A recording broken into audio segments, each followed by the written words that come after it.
सरस्वती नमस्तुभ्यं वरदे कामरूपिणी विद्यारम्भं करिष्यामि सिद्धिर्भवतु मे सदा।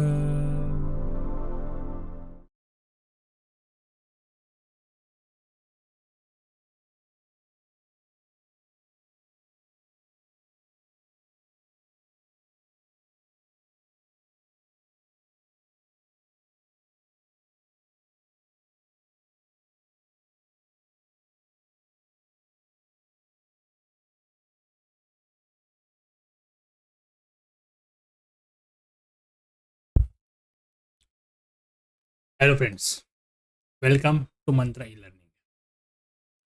F5 बीकॉम सेम 1 में डिस्क्रिप्टिव स्टैटिस्टिक का सब्जेक्ट हम आज शुरू करेंगे।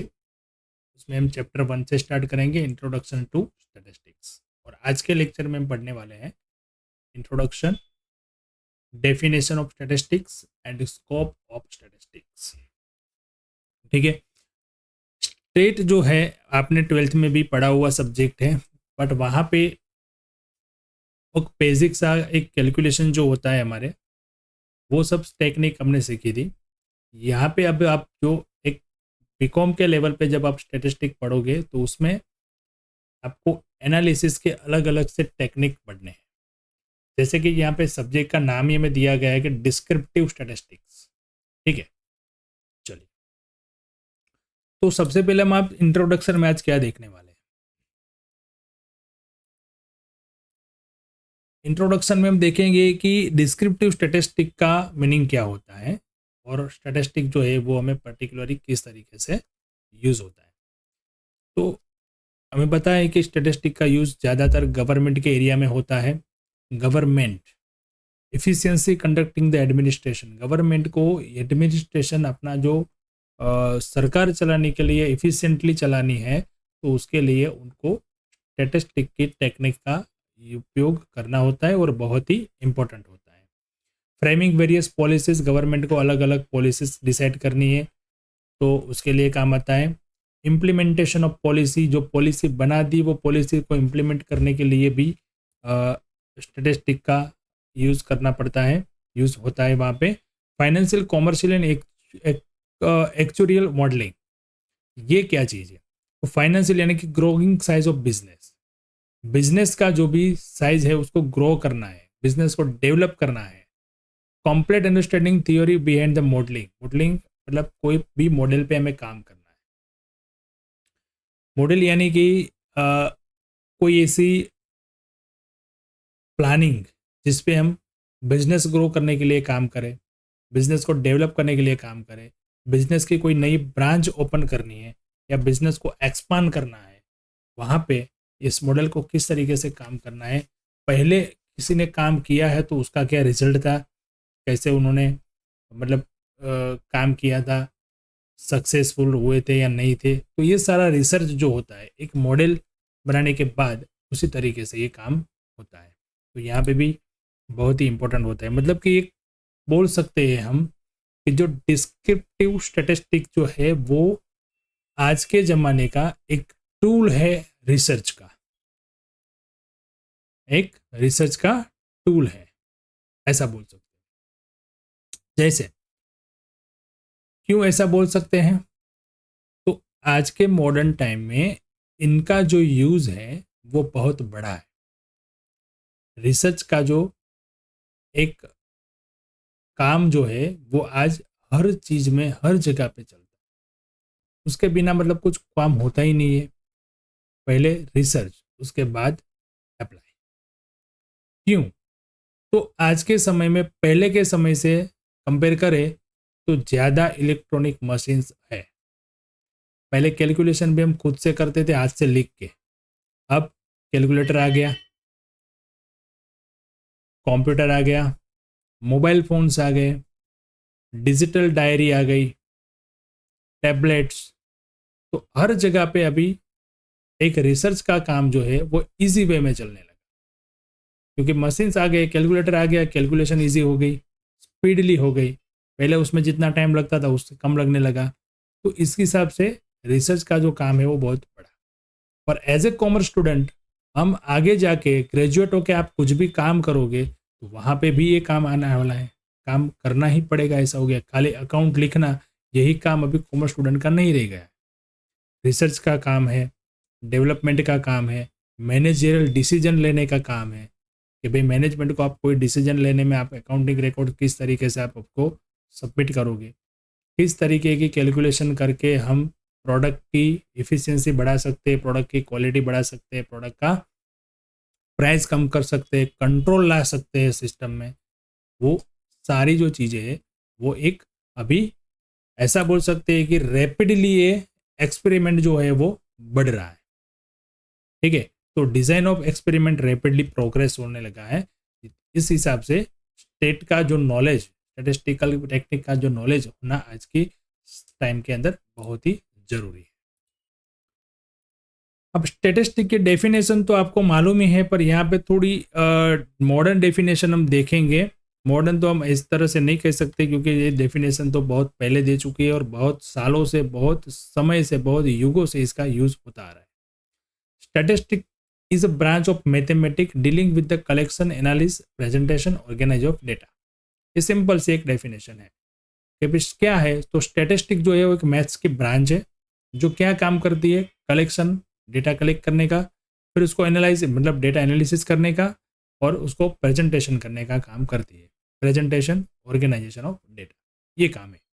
ठीक है, statistic is classified fact present representing of the condition of the people in the state, in a state, especially those fact which can be started in numbers or any tabular or classified arrangement।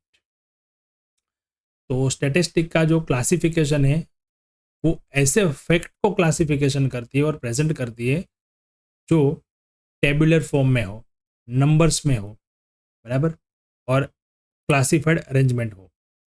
Statistics is a science that deals with the method of collecting, classifying, presenting, comparing, interpreting numerical data collected through some light or any sphere of an inquiry। Okay, statistic को यहाँ पे science कहा गया है कि एक ऐसा science है जो एक मेथड है जो collecting, classifying, presenting, comparing, data collect करती है, क्लासीफाई करता है, प्रेजेंट करता है और कंपेयर करता है, बराबर है। और सम लाइट मतलब कि कुछ रिसर्च के ऊपर, कुछ ऐसे पॉइंट्स के ऊपर हमें लाइट डालती है, मतलब वो क्लिक होता है कि भाई यहाँ पे काम करने जैसा है कुछ भी। ठीक है, statistic is science of estimates and probabilities. जब से प्रोबेबिलिटीज का जो एक ख्याल आया है, मतलब वो एक उसका स्कोप आया है, तब से देखा जाए तो रिसर्च का काम जो है वो और बढ़ गया है और ज़्यादा यूज होने लगा है प्रोबेबिलिटी के स्कोप से हिसाब से, ऐसा हम कह सकते हैं। ठीक है, the science of statistics can be viewed as the application of scientific method in the analysis of numerical data for the purpose of making rational decision. Science of statistics can be viewed as a application scientific method, scientific method के हिसाब से state के कोई सारे application मतलब उसका use होता है और वो एनालिस करता है न्यूमेरिकल डेटा को for the purpose of decision. कुछ भी डिसीजन लेना है तो वो इस हिसाब से हम लेते हैं। तो चलो ये तो हो गई डेफिनेशन जो हमें पहले भी मालूम थी। अब देखते हैं स्कोप। अब स्टेट का जो स्कोप है वो कितना हो, अब ये क्या है। तो स्टैटिस्टिक एंड प्लानिंग, प्लानिंग के हिसाब से देखें तो स्टैटिस्टिक जो है is inevitable in planning in the modern era. आज के ज़माने में, आज के समय में, आज के मॉडर्न टाइम के अंदर कुछ भी प्लानिंग करना है तो वहाँ पे स्टैटिस्टिक को हम इग्नोर नहीं कर सकते, उसके बिना कुछ भी प्लानिंग नहीं होता। जहाँ पे कैलकुलेशन आई वहाँ पे स्टैटिस्टिक का यूज़ कंपलसरी हो गया। तो कोई भी प्लानिंग करना है तो वहाँ पे कैलकुलेशन आती ही है। तो आज के ज़माने में इसका स्कोप इतना बढ़ गया है। पहले कोई प्लानिंग करना था तो इसका यूज़ नहीं होता था, अब स्टैटिस्टिक जो है वो इग्नोर नहीं कर सकते, ऐसा हो गया। In order to achieve success in planning, the base must be correct analysis of complex statistical data. मतलब कि हमें कुछ भी प्लानिंग कर लिया पर उसको अचीव करना है, सक्सेस होना है उसमें, तो उसके पीछे उसके बेस में क्या है, correct analysis of complex data. जो भी डेटा, जो भी इंफॉर्मेशन हमारे पास है, उसका करेक्ट एनालिसिस होना जरूरी है, तो वो प्लानिंग जो है वो सक्सेसफुली हम अचीव कर सकते हैं। For restoring economic development of the country, planning become necessary. Country के बारे में हम सोचे, कंट्री के बारे में हम बताएं, तो कंट्री का अगर डेवलपमेंट, हमें इकोनॉमिक डेवलपमेंट करना है, रिस्टोर करना है, मतलब था ऐसा करना है या बढ़ाना है, तो उसके लिए भी कंपलसरी प्लानिंग करना जरूरी है। अगर प्लानिंग करना जरूरी है तो प्लानिंग के लिए क्या जरूरी है, स्टैटिस्टिक्स, तो उसके बिना तो होगा ही नहीं। तो ये इसका एक काम ज़्यादा हुआ है, मतलब स्कोप के अंदर आ चुका है। स्टैटिस्टिक्स एंड इकोनॉमिक्स, इकोनॉमिक्स और स्टैटिस्टिक हम देखने जाए तो दोनों सिमिलर जैसे हैं। जैसे इकोनॉमिक्स में क्या होता है, national income, GDP, employment, unemployment, inflation, ये सारी चीजें मतलब पूरे कंट्री के लेवल पे बात होती है, बराबर है। तो वो इकोनॉमिक्स के जो भी डेटा, जो भी इंफॉर्मेशन हमारे पास आती है, उस हिसाब से हमें कंट्री के अंदर कुछ भी करना है, कुछ भी डेटा निकलना है, कुछ भी पॉलिसीज गवर्नमेंट को बनानी है या कुछ इम्प्लीमेंटेशन करना है, तो वहाँ पे एनालिसिस, रिसर्च जरूरी है, और वहाँ पे स्टैटिस्टिक्स मस्ट बी अप्लाई। तो statistical data and technique render valuable assistant in the proper understanding of various economic problems such trade, industrial growth, unemployment, disparities of income and wealth, बराबर है। तो सारी चीज़ों के अंदर हमें अब स्टैटिस्टिकल डेटा और टेक्निक हमें कंपलसरी यूज करनी जरूरी हो गई है। इन econometrics, econometric model based on sound statistical analysis are used for optimization of available resources। मतलब इकोनॉमिक्स जो है वो इकोनोमेट्रिक मॉडल्स जितने भी बनाते हैं, उसके अंदर बेस्ड जो है वो स्टेटिस्टिकल एनालिसिस हो गया है, होता है।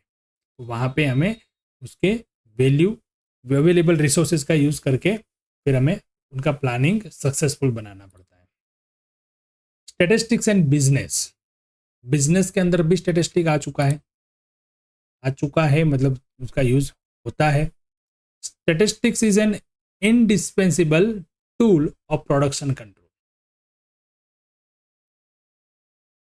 प्रोडक्शन बिजनेस के अंदर क्या होता है, जैसे मैन्युफैक्चरिंग कोई एक्टिविटी वहाँ पे होती है, तो वहाँ पे प्रोडक्शन कंट्रोल करना पड़ता है, कॉस्ट कंट्रोल करना पड़ता है कि प्रोडक्ट की कॉस्ट बढ़ ना जाए, प्रोडक्शन जितना जरूर है उतना ही हो, ज़्यादा ना हो जाए, कम भी ना हो जाए, तो उसको प्रोडक्शन कंट्रोल बोलते हैं। तो स्टेटिस्टिक जो है वो एक टूल हो चुका है वहाँ पे, वो एनालिसिस, उसको अभी बोलते हैं डेटा एनालिसिस। उसका एक कैरियर, अभी एक कोर्सेज अलग अलग से चलते हैं, वो डेटा एनालिसिस पे आप, साइंटिफिक डेटा एनालिसिस पे आप कोर्स कर लो तो आप उसका काम घर बैठे कर सकते हो। ऐसा अभी तो ये चल रहा है काम, बराबर। तो एक ये है कि एक टूल बन गया है अभी स्टैटिस्टिक। कुछ भी बिजनेस के अंदर कोई भी हमें क्वालिटी चेक करनी है, प्रोडक्ट चेक करनी है, प्रोडक्ट का मेजरमेंट करना है, स्टॉक कितना रखना है, रॉ मटेरियल कितना परचेस करना है, कुछ भी। The executives are relying more on statistical technique for studying the need and desire of the valued customer. Various areas of business where statistics is helpful are in studying demand, production, planning, quality control, taking market decision, planning of future operation in accounting and auditing also. तो accounting and auditing के अंदर भी अब ये statistics आ गया है। तो अभी आपको समझ में आ गया होगा कि भाई हमको एक किस लेवल का अभी इसमें नॉलेज होना चाहिए। खाली अकाउंटिंग लिख दिया, फाइनेंस रिपोर्ट बना दिया, P&L बना दिया, बैलेंस शीट बना दिया, वो काफ़ी नहीं है। उसके ऊपर स्टडी करके आगे के डिसीजन लिए जाते हैं। वो अकाउंटिंग की एक ब्रांच है, उसको बोलते हैं मैनेजमेंट अकाउंटिंग, वो आप आगे जाके पढ़ोगे मास्टर लेवल पे, बराबर। तो ये चीज़ें हैं। तो ये अभी इससे पता चलता है कि भाई स्टैटिस्टिक का स्कोप कितना वाइड होता जा रहा है। Industry and statistic and industry, industry का मतलब होता है, बिजनेस एक अलग चीज है, इंडस्ट्री एक अलग चीज है।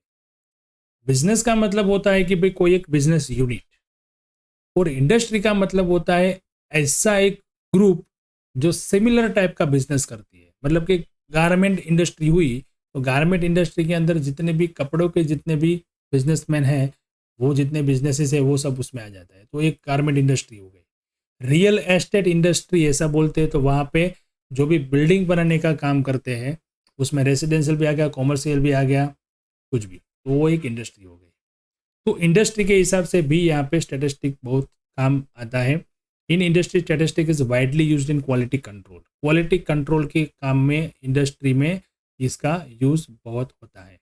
In production engineering, to find out whether the product is conforming to the specification और not, statistical tools such as inspection plan, control chart etc are very much useful। मतलब कुछ भी इंजीनियरिंग जहाँ पे एक्टिविटीज हो रही है, प्रोडक्ट कुछ बन रही है, तो वहाँ पे पहले उसके specification, statistical tool as inspection plan, मतलब स्टैटिस्टिक के अब कुछ जो टूल होते हैं वहाँ पे ये सारी चीज़ें उसको मदद कर दी है, हेल्प कर दी है प्लान को इंस्पेक्ट करने में, कंट्रोल करने में, कंट्रोल के चार्ट्स बनाने में। ये सारी चीज़ें पहले ऑन पेपर हो जाती है, फिर अप्लाई होती है, तो कॉस्ट भी कम हो जाती है। पहले ऐसा था कि भाई कुछ प्लान आया, कुछ आइडिया आया, तो पहले उसको अप्लाई करो, फिर देखो क्या हुआ। पर अब इसके हिसाब से क्या होता है, स्टेट की जो टेक्निक है उसके हिसाब से पहले उसको हम मेन न्यूमेरिकल डेटा हमारे पास है, तो उसको पहले हम कंपेयर करके पहले एनालिसिस करते हैं, फिर अप्लाई करते हैं, फिर कॉस्ट लगती है। तो जितने भी हमारे पास ऑप्शन होते हैं वो सब चीज़ें यहाँ पे हम देख सकते हैं। स्टैटिस्टिक्स एंड मैथमेटिक्स, मैथमेटिक्स की तो ये ब्रांच ही है, तो उसका स्कोप इसमें तो है ही ज़्यादा, सबसे ज़्यादा। Statistics is an important member of mathematics. Interaction of statistics and mathematics started with the development of the theory of probability. Probability की थियोरी के हिसाब से इनका यूज बढ़ा है, बराबर है, ऐसा बोल सकते हैं। Statistics and modern science. Modern science मतलब अभी मेडिकल साइंस जो है वो स्टैटिस्टिक्स टूल का यूज करते हैं for collection, presentation and analysis और observe fact relating to cause of incidence and disease and the result of application of various drugs and medicine. देखो आप आज के ज़माने में मेडिकल फैसिलिटीज़ आप देखो तो बहुत अच्छी है, बहुत बढ़ चुकी है। और एक हमारे अंदर वो भी चल रहा है कि भाई डॉक्टर के पास हम जाएंगे तो आज के डॉक्टर क्या करते हैं, रिपोर्ट्स लिख के देते हैं, पहले भाई आप रिपोर्ट्स लिख के आओ फिर मैं आपको दवाई दूंगा। तो ये रिपोर्ट्स क्या है, एक रिसर्च ही तो है। तो वो वैसे ही कुछ भी मतलब पहले दवाई नहीं दे देते थे, पहले क्या था ये नहीं था, तो डॉक्टर्स क्या करते थे अपने नॉलेज के एजम्पन्स पे हमको कुछ भी दवाई दे के, अब वो डाइजेस्ट ठीक हो जाती थी तो ठीक है, वरना कुछ दूसरा करते थे, तो ये कम हो गया। हाँ नॉर्मल वाली चीज़ होती है तब वो एजम्पन्स पे देते थे अभी तक, अभी भी।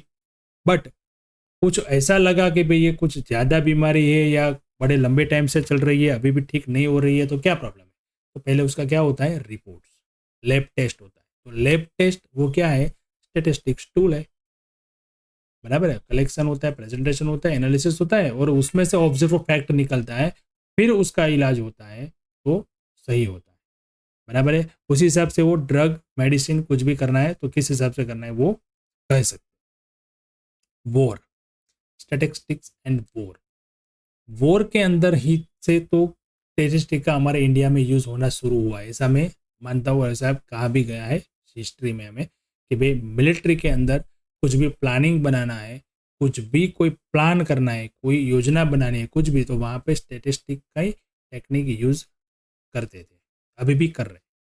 In war the there of decision function can be great assistant to the military and personnel to plan maximum destruction with minimum effort। maximum destruction with minimum effort, कम से कम प्रयास में हम ज़्यादा कैसे जीत सके वॉर में, ये थियरी पे स्टैटिस्टिक टूल में बहुत ही काम आता है। एजुकेशन के अंदर भी देखे, बैंकिंग के अंदर भी देखे, इंश्योरेंस में भी देखे, तो सब जगह पे अभी स्टैटिस्टिकल का स्कोप ज़्यादा है। एजुकेशन में देखें तो क्या है, एजुकेशन में ऐसा बोल सकते हैं कि रिसर्च जो है वो पूरा टोटली डिपेंड है ऑन स्टैटिस्टिकल मेथड पे। पहले रिजल्ट आते थे तो उनमें खाली परसेंटेज निकाल देते थे, मेरिट निकाल देते, पास हो जाते थे, बस वही पता था। अभी पीआर आ गया, परसेंटाइल रैंक, बराबर।